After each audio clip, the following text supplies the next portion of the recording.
انسان بغیر سپورٹ کے بھی کامیاب ہو سکتا ہے، بلکہ میں یوں کہوں گا جس کو زیادہ سپورٹیں ملتی ہیں وہ ناکام بھی ہو جاتا ہے، وہ چوزا بن جاتا ہے۔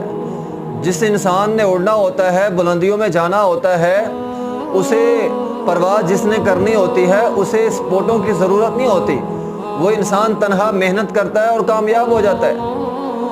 آپ دنیا میں دیکھ لیں، کامیاب ترین لوگ انبیاء کرام ہیں، اور بہت سارے انبیاء کرام ہیں جن کو کوئی سپورٹ نہیں، اللہ نے ان کو تنہا کر کے کہہ دیا میں تمہارے ساتھ ہوں۔ دنیا کی کوئی سپورٹ نہیں، ابراہیم علیہ السلام دنیا کی کوئی سپورٹ نہیں، تنہا محنت کی اور کامیاب ہو گئے۔ کیونکہ جو بندہ تنہا محنت کرتا ہے اسے اس بات کا یقین ہوتا ہے کہ میں محنت کر رہا ہوں، اللہ میری محنت کو ضائع نہیں کرتا۔